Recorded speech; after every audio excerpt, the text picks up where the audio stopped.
Hello नमस्कार, जय हिंद, वंदे मातरम। आप देख रहे हैं जियो न्यूज और हम आपके लिए लेकर आए हैं देश दुनिया की, आपके राज्य शहर की सिलेक्टेड काम की फटाफट बड़ी खबरें। लेकिन उससे पहले यदि आपने हमारे चैनल को सब्सक्राइब नहीं किया है तो चैनल को सब्सक्राइब करके बेल नोटिफिकेशन ऑन करें और इस वीडियो को ज्यादा से ज्यादा लाइक और शेयर करें। बड़ी खबरें देखने से पहले आपके लिए आज का सवाल, भारत का सर्वोच्च नागरिक सम्मान कौन सा है? Option A Padma Vibhushan, option B Param Vir Chakra, option सी भारत रत्न और ऑप्शन डी पद्मश्री। इस सवाल का जवाब हमें कमेंट करें और आप किस राज्य और शहर की ज्यादा खबरें देखना चाहते हैं हमें कमेंट करके बताएं ताकि हम आपके राज्य शहर की ज्यादा खबरें दिखा सकें। चलिए अब देखते हैं आज की फटाफट बड़ी खबरें। नीट एग्जाम रद्द, 23 लाख स्टूडेंट्स बैठे थे, पेपर लीक के आरोप, अब सीबीआई जांच करेगी। सवाल पूछने पर बिना जवाब दिए निकले शिक्षा मंत्री। पेपर लीक के आरोपों के बीच नेशनल टेस्टिंग एजेंसी एनटीए ने नीट यूजी 2026 परीक्षा रद्द कर दी है। ये परीक्षा 3 मई को हुई थी और 22,79,000 स्टूडेंट्स ने ये परीक्षा दी थी। एनटीए ने कहा है कि अब परीक्षा दोबारा से करवाई जाएगी और नई तारीख बाद में जारी की जाएगी। इधर केंद्र सरकार ने इस मामले की जांच सीबीआई को सौंप दी है। एजेंसी ने मामले में एफआईआर दर्ज की है और एनटीए ने बताया है कि भारत सरकार की मंजूरी मिलने के बाद परीक्षा को रद्द करने का फैसला लिया गया है। उधर शिक्षा मंत्री धर्मेंद्र प्रधान ने दिल्ली में इस मामले में मीडिया से ने सवाल जब पूछा तो वो बिना कुछ बोले ही निकल गए। हिमंता दूसरी बार असम के सीएम बने, 2 बीजेपी और 2 सहयोगी दलों से मंत्री बने, सभी ने असमिया में शपथ ली, मोदी शाह मौजूद रहे। हिमंता बिस्वा शर्मा लगातार दूसरी बार असम के मुख्यमंत्री बने हैं। असम के गवर्नर लक्ष्मण आचार्य ने गुवाहाटी के खानापारा वेटनरी कॉलेज ग्राउंड में उन्हें पद और गोपनीयता की शपथ दिलाई। हिमंता के अलावा 4 विधायकों भाजपा के रामेश्वर तेली, अजंता नेओम और एजीपी के अतुल बोरा, बीपीएफ के चरण बोरो को मंत्री पद की शपथ दिलाई गई और इनमें 2 बीजेपी और 2 सहयोगी दलों से हैं। शपथ कार्यक्रम में पीएम मोदी, गृह मंत्री अमित शाह, रक्षा मंत्री राजनाथ सिंह समेत बीजेपी एनडीए शासित राज्यों के सीएम और कई केंद्रीय मंत्री मौजूद रहे। हिमंता का पूरा परिवार भी कार्यक्रम में मौजूद रहा।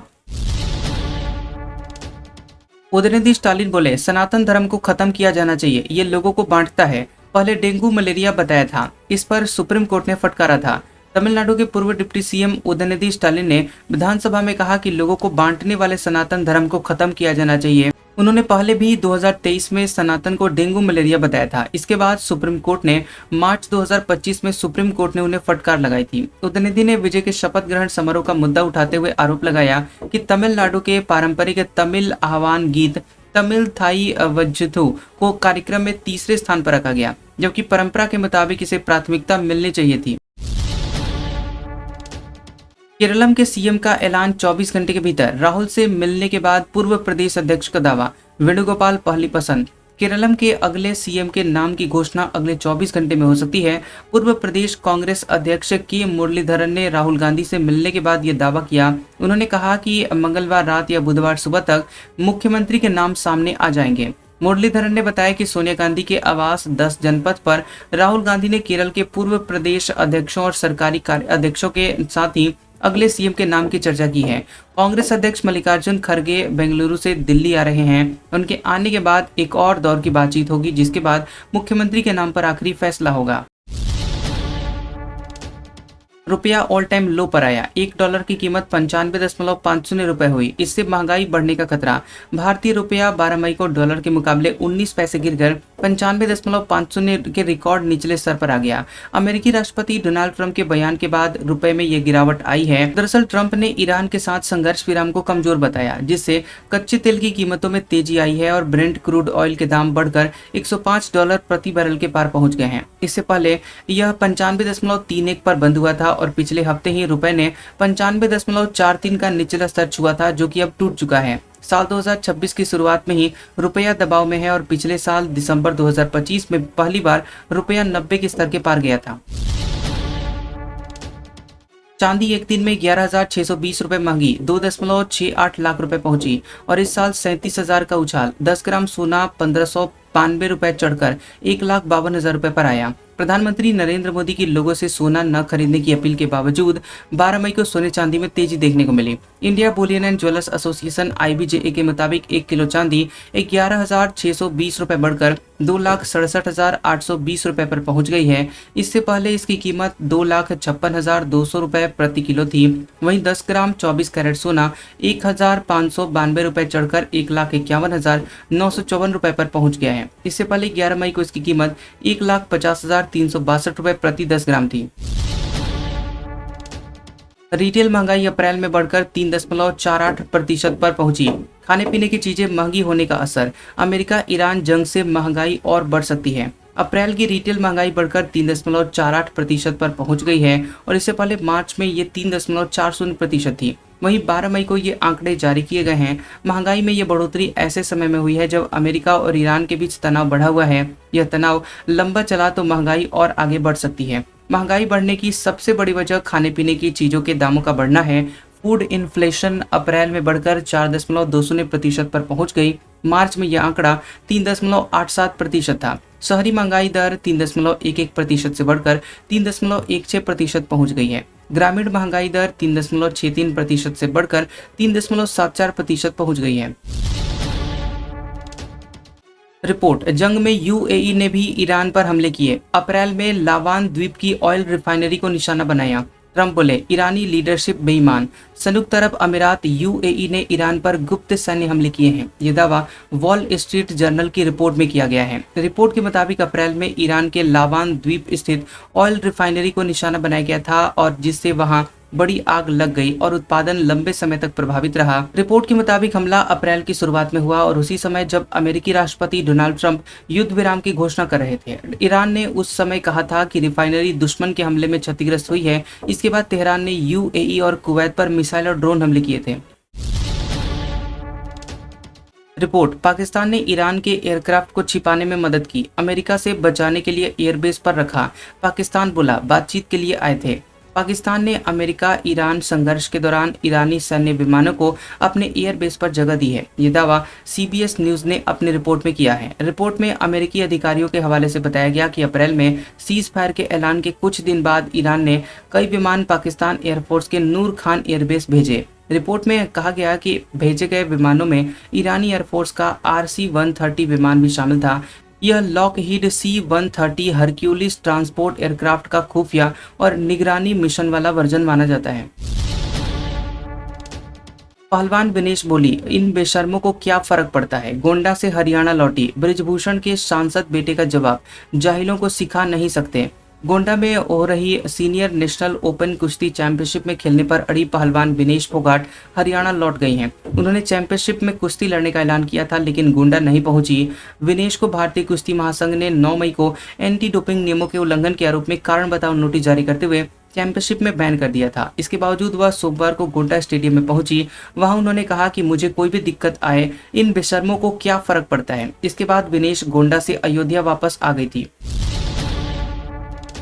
पंजाब विजिलेंस हेडक्वार्टर पर सीबीआई की रेड, 3 गिरफ्तार, 9 लाख कैश मिला। चंडीगढ़ के 5 स्टार होटल में 20 लाख रुपए की डील पकड़ी।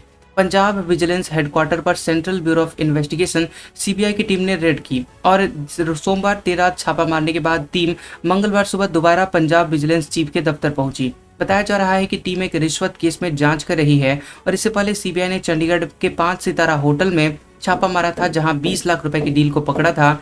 यहां से पुलिस ने डीजी विजिलेंस के रीडर ओपी राणा के बिचौलिए को गिरफ्तार किया, लेकिन गनमैन से मिली सूचना के बाद बाकी के लोग भाग निकले थे।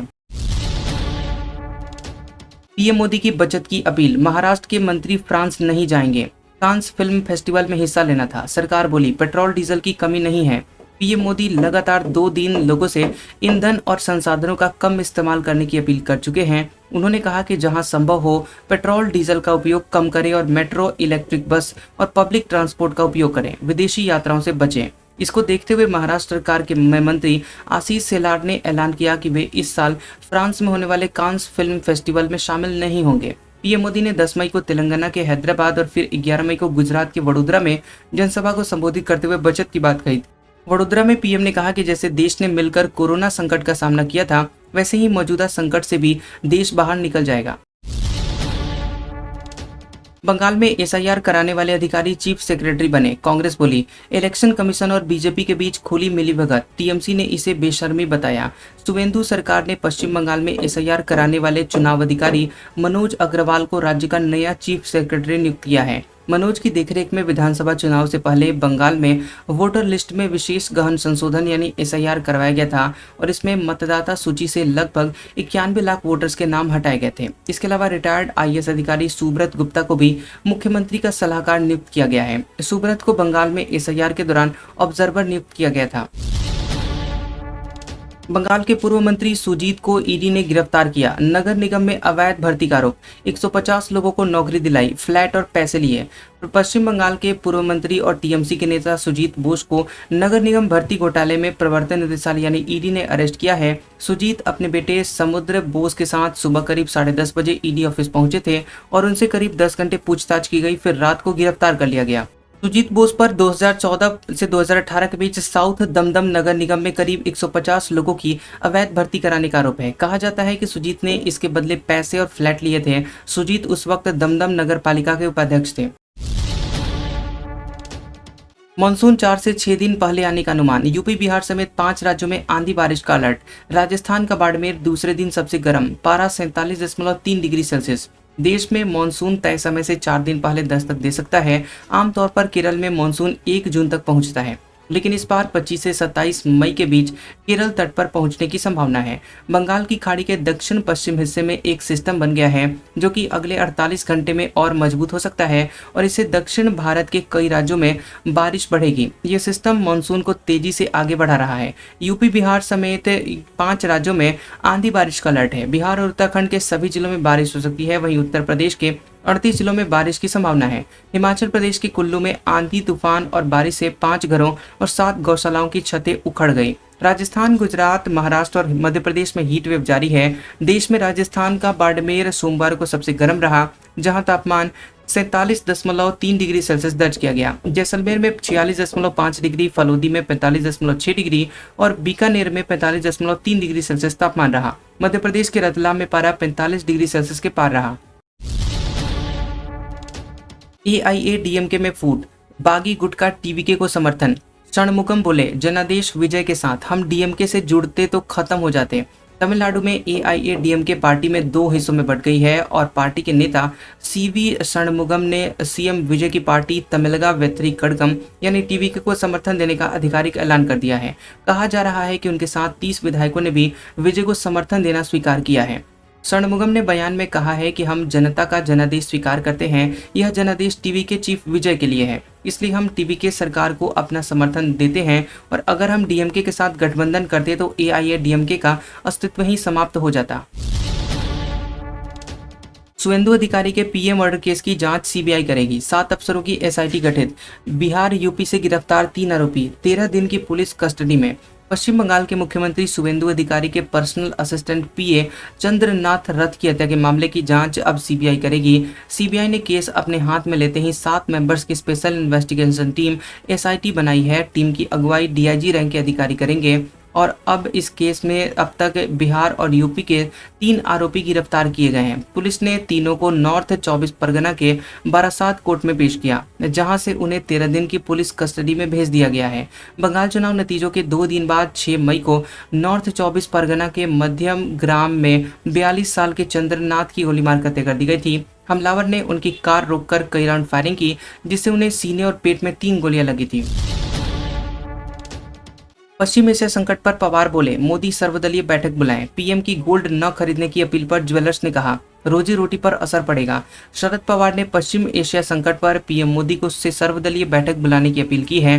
उन्होंने कहा कि राष्ट्रीय हित के मामलों में सभी दलों को निर्णय प्रक्रिया में शामिल करना जरूरी है। पवार ने एक्स पर लिखा कि PM मोदी ने जनता से सोना न खरीदने और पेट्रोल डीजल कम खर्च करने की अपील की है। इससे अर्थव्यवस्था पर लंबे समय तक असर पड़ सकता है। इन घोषणाओं से आम लोगों और कारोबारियों में बेचैनी बढ़ी है। ज्वेलरी काउंसिल का कहना है कि PM को उनसे बात करनी चाहिए थी। PM की अपील से उनकी रोजी रोटी पर असर पड़ेगा। दरअसल PM मोदी ने लगातार 2 बार 2 दिन लोगों से ईंधन और संसाधनों का कम इस्तेमाल करने की अपील की है। आज का सुविचार, बातें कम और काम बड़े करो, क्योंकि आजकल लोगों को सुनाई कम और दिखाई ज्यादा देता है। कैसा लगा ये वीडियो हमें कमेंट सेक्शन में जरूर बताएं। वीडियो पसंद आया हो तो वीडियो को लाइक और शेयर करें और ऐसी इंटरेस्टिंग वीडियोस देखने के लिए हमारे चैनल GOB न्यूज को सब्सक्राइब करें और बेल आइकॉन को दबाएं। और हमारे ओल्ड और लेटेस्ट वीडियोस देखने के लिए हमारे प्लेलिस्ट और कम्युनिटी टैब को जरूर चेक करें। तो मिलते हैं अगले वीडियो में, तब तक के लिए आपका शुक्रिया।